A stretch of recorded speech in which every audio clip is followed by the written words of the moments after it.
Welcome to TrueNAS Tech Talk. This week, it's episode 11, and we got a first. We have a guest with us in the studio this week, Damian Szidiropulosz, who will be joining us to talk about some really cool things he's been using his TrueNAS for with regard to remote gaming, which is an interesting topic for a lot of us here. Also, a little bit of exciting news on the file system front and more. So let's go ahead and get started. Absolutely. Hey, the file system front, of course, we're talking about OpenZFS. It's the file system that TrueNAS uses. It's the only file system we use. It's the last word in file systems, as they like to say. And you might have seen it just a couple days ago, OpenZFS 2.3 officially released. We had cherry-picked a few of some of those features before, like RAIDZ Expansion, but now it's out there for the world, and it's bringing a couple interesting new things, Chris. So, I mean, we talked about RAIDZ Expansion on one of our previous episodes there. And we should mention one thing on that real quick, though. There is a cool thing that went in for RAIDZ Expansion after, right before 2.3 was tagged, was they optimized it. So now you can get closer to native drive speeds, including SSD speeds, when you're adding a new disk. So that's huge. That's a nice quality of life improvement that TrueNAS users are going to get in FangTooth. So really eager to get that in. Yeah, I think somebody said it could be like 10 times the expansion speed. People were stuck at, 50 megs before, and we were seeing like 500 megs. Really, really fast expansions now. Yeah, basically it's not bottlenecked by the CPU anymore. It's just bottlenecked by the right speed of your device, whatever that is. So that's great. That's a huge improvement and quality of life thing for folks wanting to use that feature. Absolutely. I've seen a couple, or well, more than a couple. I've seen a few people on the community posting that, hey, my expansion's really, really slow. And they have kind of sat it out and said, it'll get done when it gets done. But now that time it'll be a lot shorter. So yeah, that's great. Yeah. So other cool things that are in OpenZFS 2.3 and in FangTooth is going to be fast deduplication. We're hoping to get this one out of its experimental stage. And I know there's a lot of people excited about the potential to use deduplication on their TrueNAS system. And we'll still caution you to, make sure that your workload is a good match for it. There's no reason to even spend the lesser resources of fast dedupe on something that if you have stuff that is largely not identical, it's not going to dedupe your photos. It's not going to dedupe your movies against each other. Even if you took a bunch of them in the same location, that's not how it works. We're not doing that kind of photo dedupe. What? You mean there's no free lunch? You mean there's no magic feature that just immediately gives me free space for it? Doesn't work that way, folks. No, think of it as compression. Yeah, I was going to say, we call compression the one that magically gives you free space. If you want to increase your free space, maybe maybe we'll take a chance and talk about some of the compression algorithms in another episode, Chris. There's some good improvements for those who are saying, I don't need to be too fast, but I do want a little bit more space. So Absolutely. There's a fine line you can walk in there. I think we can cover that because there's a whole gamut of things you can select on the ZFS side for compression. But just back to what you mentioned here, fast dedupe, yes, we've been testing that internally now for quite a while. That will be coming out of experimental for FangTooth. Eager to get that into more people's hands because some people do have a good workload that makes sense to dedupe. If you're doing virtualization, block, VMware, that's a place where it kind of makes sense. But again, if you have archive and it's not a lot of duplicate data, you probably won't see a bunch of dedupable blocks. So it really just depends on your workload, but those who have the workload know, and they will absolutely benefit from it. So we're eager to get that into folks' hands, let them start playing with it, using it more in earnest, and congrats to the OpenZFS project for bringing that feature to a full reality now. Yeah. And one more that didn't quite make it into the pre-release of 2.3 was direct I/O for NVMe. And this is a methodology for those of you who have a lot of really fast NVMe devices in your pool. There might be a nice little piece of hardware from IX Systems that uses that. But it lets you basically skip some of that copy to memory when you're doing a read off of disk. There's no need for us to say, let's read it into memory and then read it from memory out to the network. We'll just take it straight off of your NVMe disks and shunt it straight out to the network, and we'll copy it to ARC on the side so it's there for the cache. So this is basically speeding up ZFS even more when you have NVMe-based VDEVs. So yeah, this is one of those quality of life things ZFS has needed for a while, just as storage technology's improved. I mean, hey, it's not a spinning world anymore. SAS and SATA, I mean, a lot of people still using them, but there's a lot of people using NVMe now. And so there's just certain things we can do to optimize. And memory copies, it turns out, are expensive at those kind of speeds. So you want to avoid them at all cost and just hand things to the consumer right away. So this is great. And again, we're really excited to start playing with that in FangTooth as well and see what use cases people have for some direct I/O in the future and what kind of good new results they get. Yeah. And then one more little bonus feature they called out was that some of the ZFS functionality in the commands are going to start giving you optional JSON output. So for the nerds like all of us here who want to be able to format and parse them and get reporting information out of your ZFS stats, I'm sure our middleware team is probably happy to say, hey, now we got JSON formatted output from some standard ZFS commands. Yeah, it turns out parsing things from command line commands is kind of rough. Is that space delimited, tab delimited? Did I miss a field? It's just it's prone to error.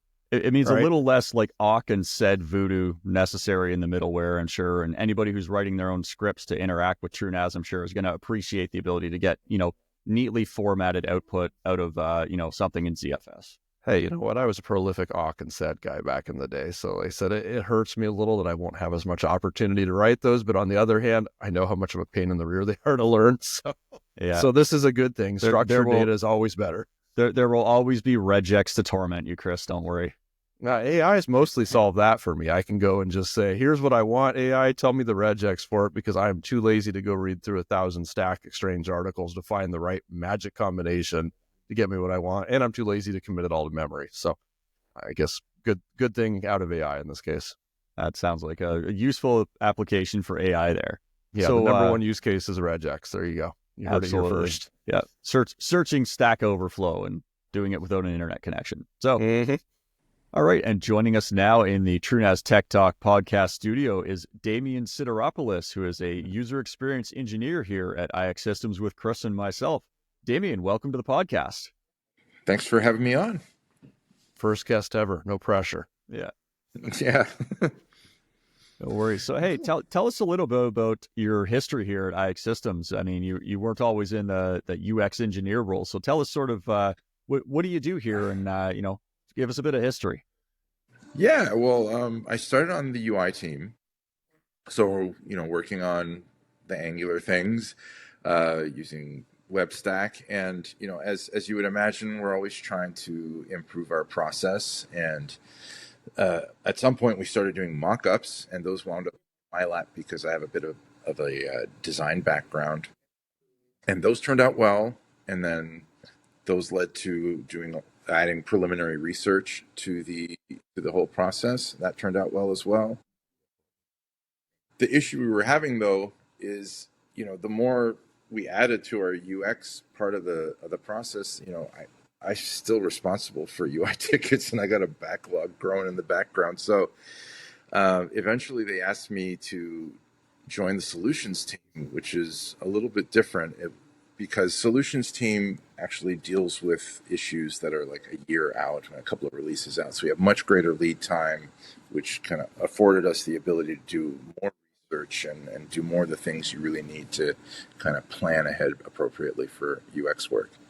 Okay. So you kind of you made your side gig into your real job there because you were spending so much time on that. They said, why don't you just do that instead, and we'll pass off your other challenges to somebody else.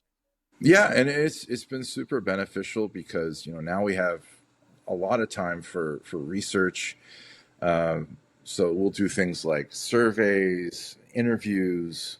So we'll interview people internally.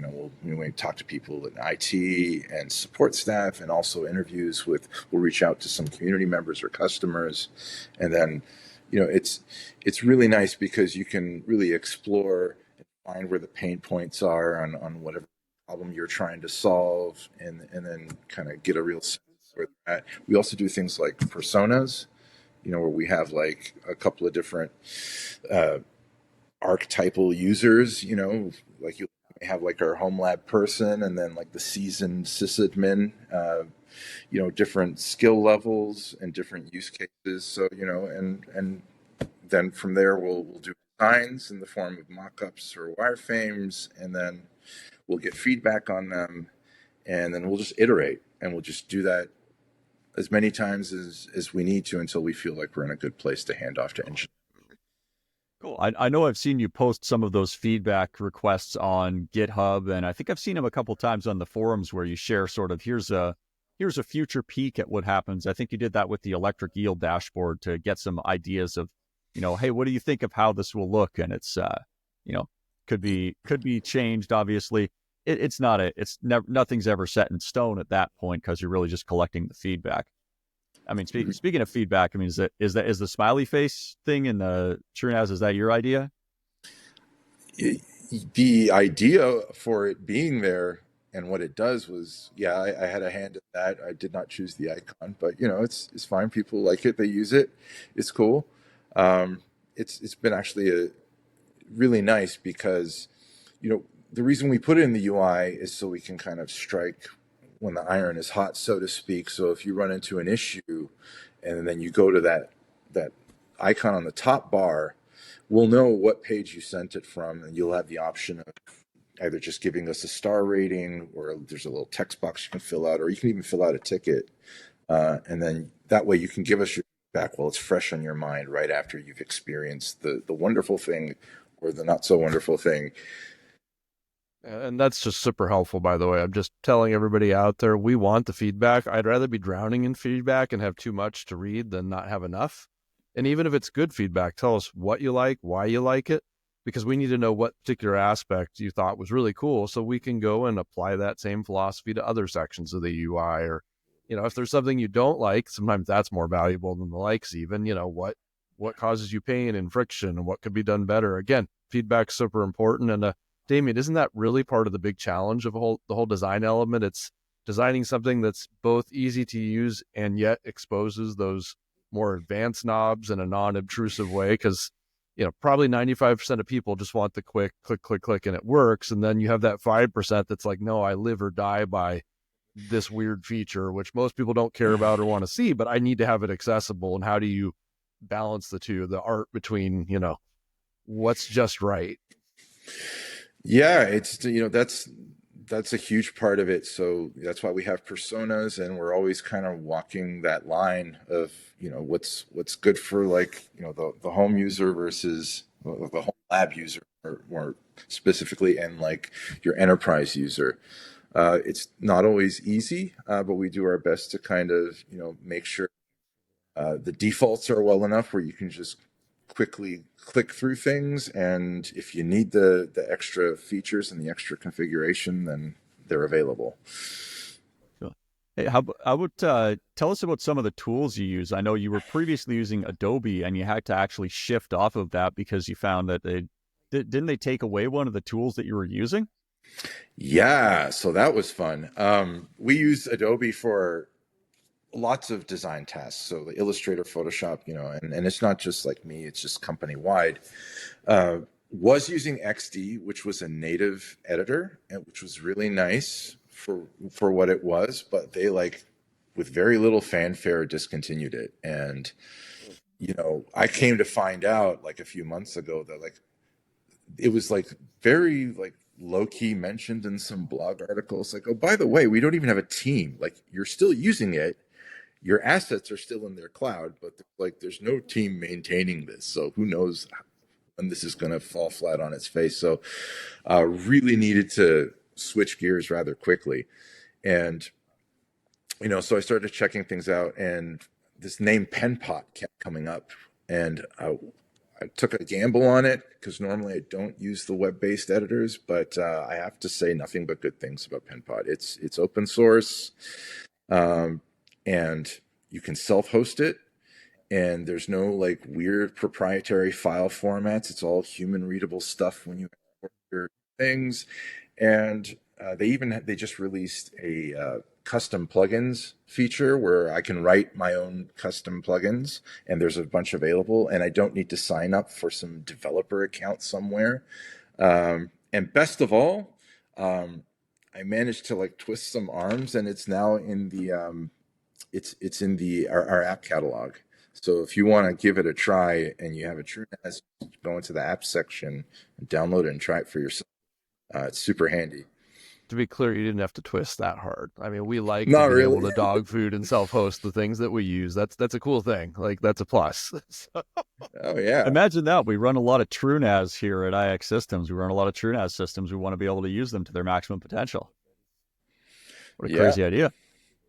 Yeah, it's been super great.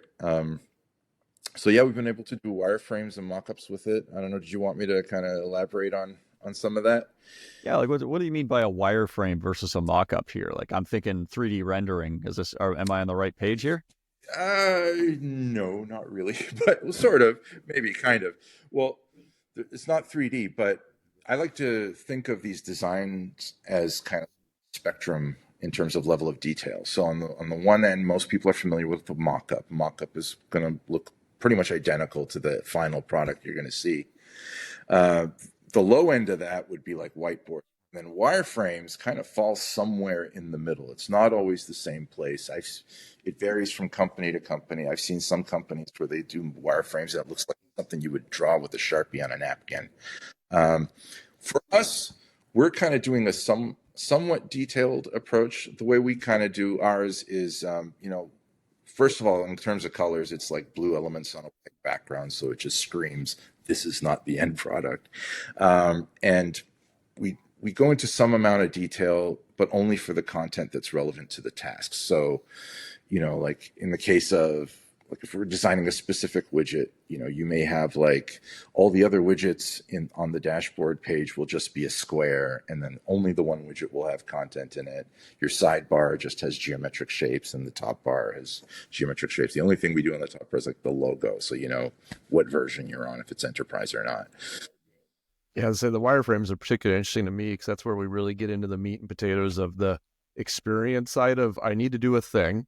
I have a task. What's the minimum amount of clicks we can give you to do the task, and exposing the right, things on the screen and the right knobs are in the right places, so that as we're thinking through how a user is going to actually use this in the real world, and sometimes it might be somebody doing this a lot, sometimes it's very seldom, but we got to take all those things into consideration and see if we can just come up with the cleanest path to get you from point A to point B. I just want to go turn on a knob or set up a share or create a thing and move on with my life, because at the end of the day, we're all trying to save time and we like to use things that are convenient and friction free. So it's really cool to see you post those and get that community feedback on, designs you're working on and all that. And I think, again, we've done that on the forums and on GitHub. We post links to that as well.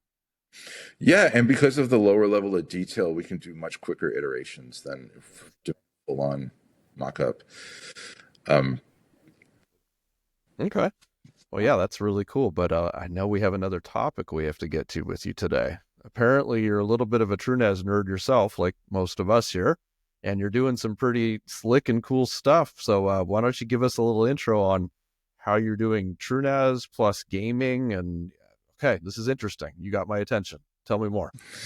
Yeah. So as you know, I was working on, I'll give you a little bit of background. So I built this PC in 2020, and I needed it to do workstation tasks as well as my Steam games. More focused on the workstations, really over spec for a gaming PC. But the interesting part of it was that, I'm a big proponent of Steam Remote Play. Like, I actually never game directly on my PC. I stopped doing that a long time ago. A while ago, Valve initially introduced what's now known as Remote Play. It was called in-home streaming, and they had these Steam Link hardware boxes.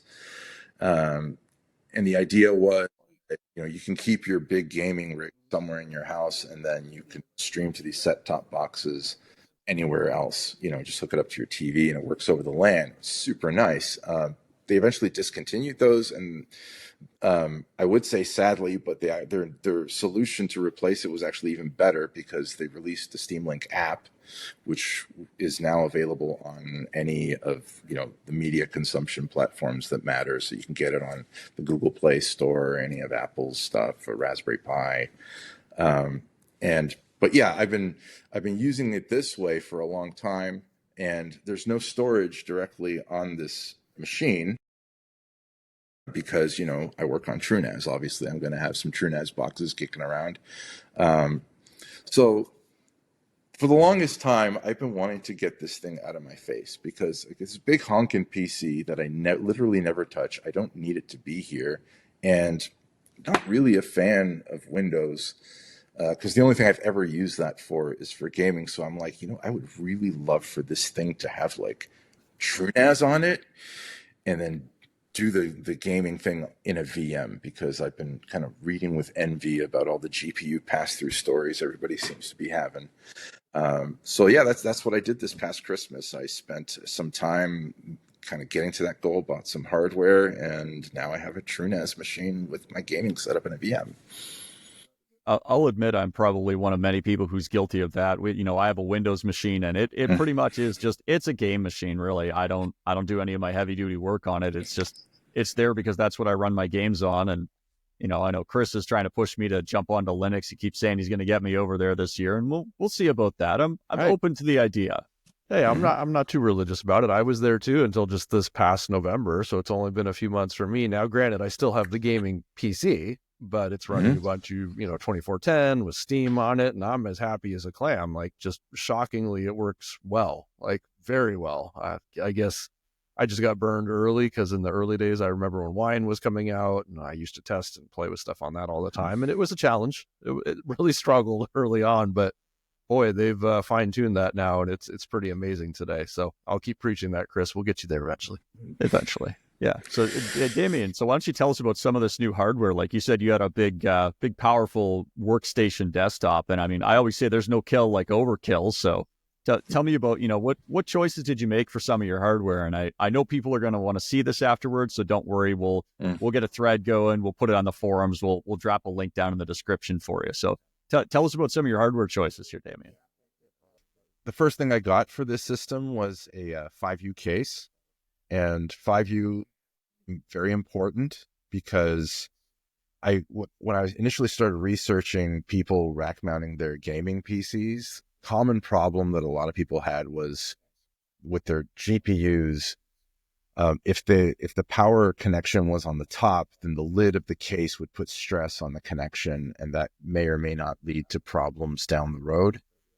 We don't know any manufacturers who have problems with high power cables under stress and tension, do we? I don't know. No comments. I have an AMD 5700 XT, so I don't know. My issue, mine has the connection on the top, so that was definitely something I was looking for. The other thing was I have an all-in-one cooler, and this PC case, this rack mount case, supports up to 2 all-in-one. So the way it works is, as in a lot of cases, you'll have like the front face of it. On the inside, you can mount 3 120 millimeter fans. So you can put one all-in-one there, and they got a second bracket on the inside, a little bit further in, up on the top and angled a little.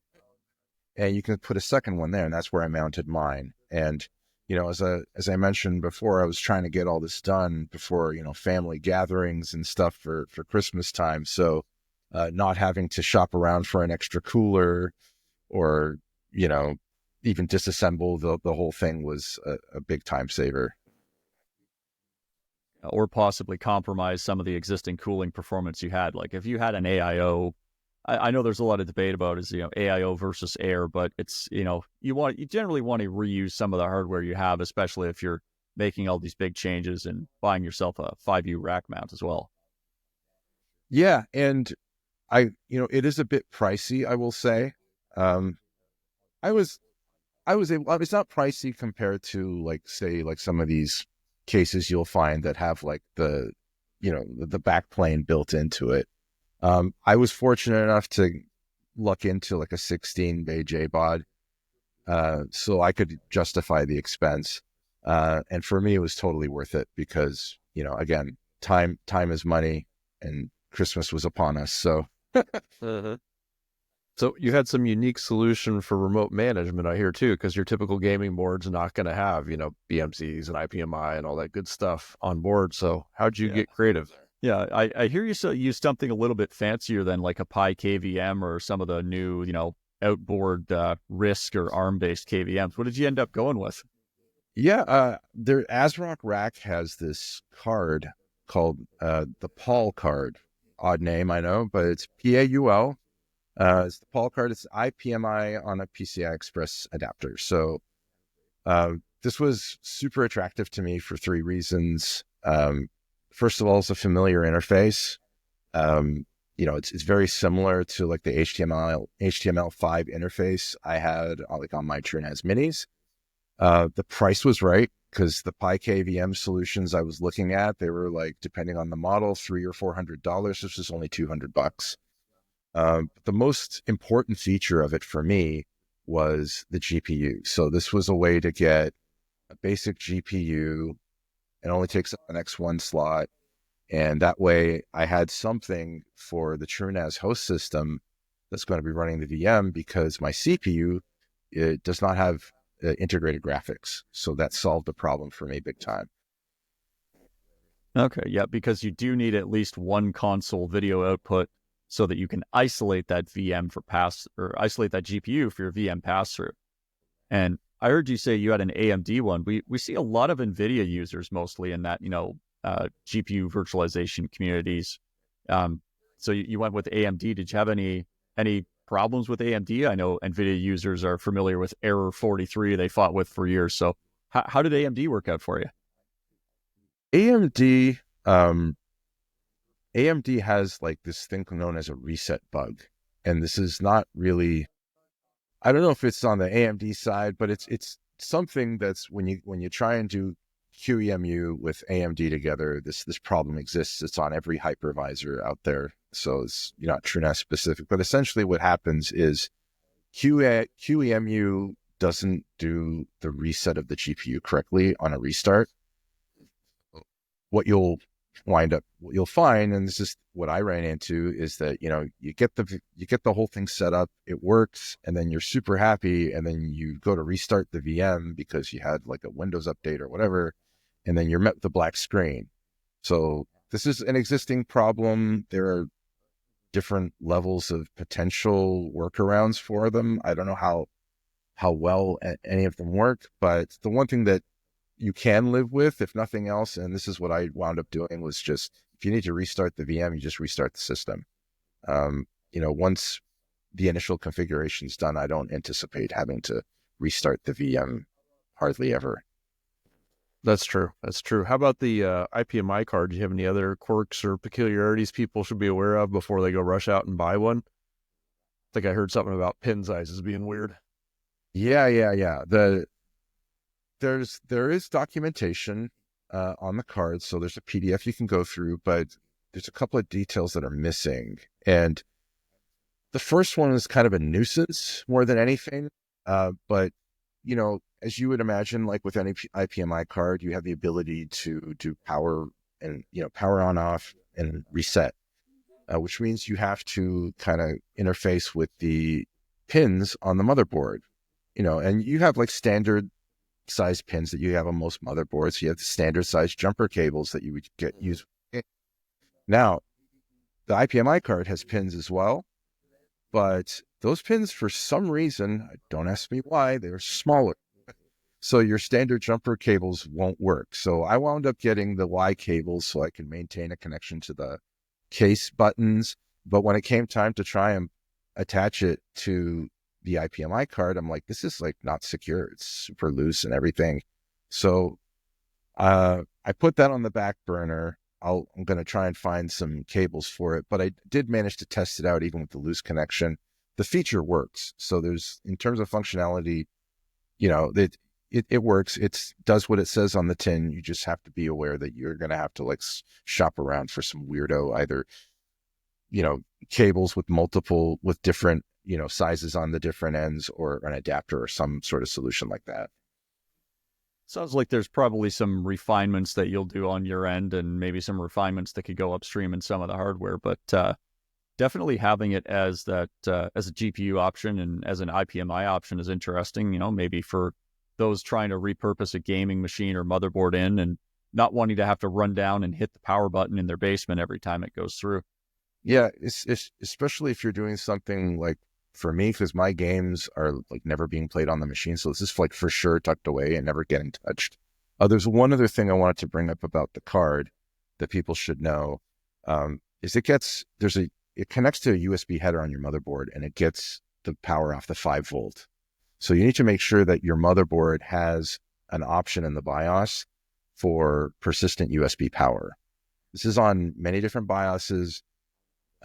I'm in a peculiar situation right now where this might still be resolvable for me, because I don't have that option in my BIOS, but my BIOS is kind of, I'm behind on a couple of updates for that. But I've looked, the same manufacturer with this, motherboards of the similar vintage, the similar price tier, do have it. So I'm hopeful, fingers crossed, that a BIOS update will resolve this. But if you need this, the functionality is there. Just make sure you have these prerequisites.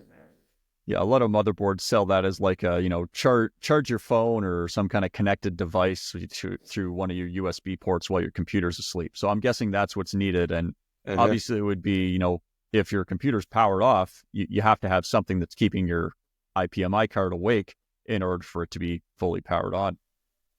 So yeah. Well, I mean, Okay. I guess the question is, what are you playing on this system? Like, you have a 5700 XT. You said you had a pretty beefy processor because you built kind of an overkill workstation. So what are you playing on there?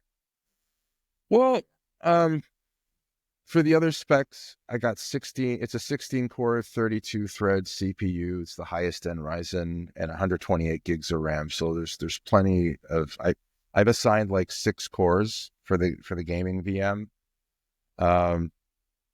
And I think like 16 or 24 gigs of RAM. I don't remember, but you can tweak those knobs. But yeah, it's been working well. I have on the Steam side, I have it set to like 1080p stream. So I limit it to 1080p.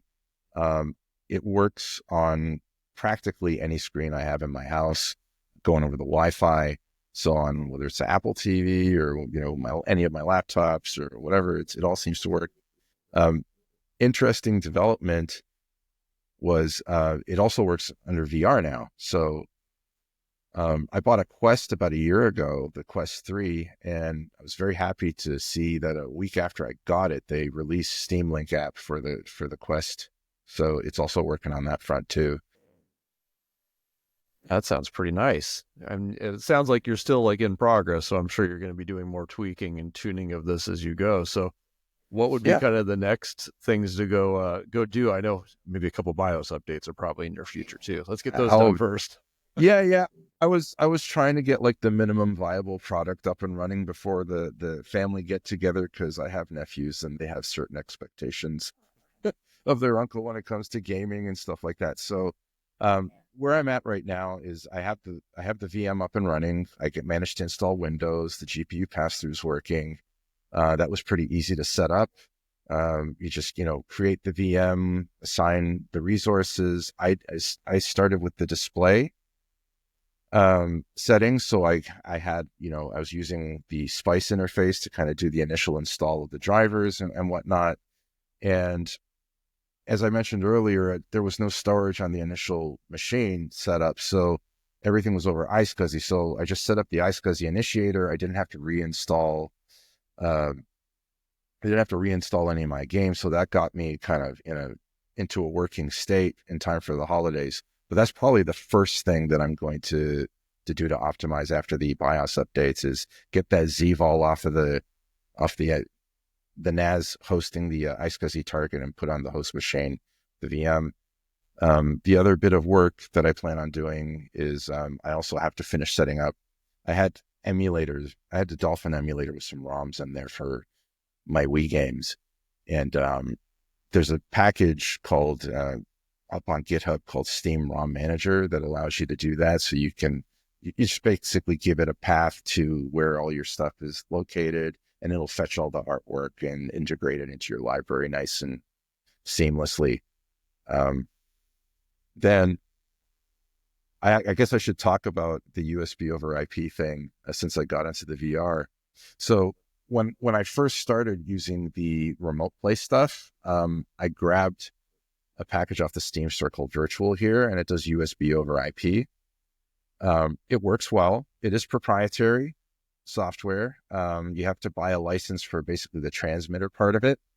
The way I'm using it is, so for the VR, I'll have like this lap desk that has a couple of compartments on either side, and I have a flight stick, and that's connected to a Raspberry Pi running the transmitter software. And then there's like a battery, like one of those kind of charging bricks, battery powered charging bricks for your phone. And this thing is just portable. So I just strap on a headset, take this thing wherever I need to go, anywhere where my Wi-Fi can reach, and I plop myself down, and I feel the couch, but I'm looking at an X-Wing cockpit. It's like being at Disneyland. It's super nice. But that has been working. But as far as improvements go, I'm going to be looking for an open source alternative for that, because I want something that's kind of, we're an open source company. I have everything else. I try and do open source whenever I can. So that's definitely one thing I'll be looking at. I would say the last thing that I'm going to be looking at is I'll be looking at you, Mr. Moore, for inspiration. I would like to try and recreate this whole thing on top of Linux at some point, probably sooner than later. That should be doable now, right? I mean, I think as of today when we're recording, we've already got a pull request open to the TrueNAS app catalog to bring in the headless Steam package, which means it's Linux based, doesn't need a VM. You give share your GPU with it, and it'll go and basically do this whole remote play scenario you're talking about, except all via Linux and without having to have a dedicated Windows box. And so that'll be interesting. I'd be curious to try that out here soon in the near future. Proton's pretty darn good, and if the remote play pass-through thing works, then fantastic. Oh yeah, the most attractive part of that for me is definitely the fact that because it's in a container, you can share the GPU resources. So I'm thinking like scenarios like, imagine, okay, you get 3 or 4 Steam accounts, 3 or 4 instances of the container. You can basically have like a LAN party in a box. Like you can all be playing Left 4 Dead or something on your own devices too, right? So they just need the Steam Link app and a PIN number, and then they're off to the races. It'd be a lot easier than what we had to do when we were kids, carting your whole desktop tower and a CRT over to your buddy's house and getting it set up that way. But that sounds really interesting. It's you guys are trying to convince me, again, to jump to Linux, and I swear I'll get there one day. One day will be the year. One day will be the year of my Linux desktop. Microsoft might actually help nudge you in that direction too, because I already got the not so subtle warning from them, full screen pop-up saying, hey, your Windows 10 installation is going to die on October 2025. So now that might be a good cue. Maybe 2025 can be the year of the Linux desktop after all, or at least the last quarter of the Linux desktop. Absolutely. Yeah. Is there anything else you want to share with us about that gaming setup? I mean, sounds like you got quite the interesting thing going on there. I mean, I'm a big VR guy myself, so I'll have to take a look. Sounds like you're talking about Star Wars Squadrons, I think must have been there with the TIE Fighter or the X-Wing. Yeah, just take a look through your Steam library because, you already do the VR thing on Steam, right? Yes. But if you don't have a headset yet, just this is a good way to add to your catalog right off the bat. So if you got some Steam games, chances are some of them already have VR support. Sounds interesting. Well, hey, thanks for joining us on the podcast today, Damian. Really appreciate it. Thanks for having me on. Yeah, and thanks everybody for tuning in again. As always, if you have any questions, if you have someone you'd like to see on the TrueNAS podcast, drop an email to t3@truenas.com. Put a message in the comment section below. You want to see me and Damian have a Star Wars dogfight in VR? Well, maybe we'll stream it here as a B-side on the channel. Chris, I hear you're not quite, you don't quite have your VR legs, so yeah, maybe VR doesn't work for me, man. I get so motion sick, it's not even funny. We're like 5 minutes, and I have to go lay down for an hour. It's bad. That's too bad. Okay, well he'll be the ground crew. You can service the whoever gets shot down here. Yeah. All right. Well, hey, drop us a message in the comment section below. Join us on the TrueNAS forums at forums.truenas.com. Don't forget to do the usual YouTube things. Give us a like on the video, subscribe so you don't miss our next episode, and we'll see you all next time.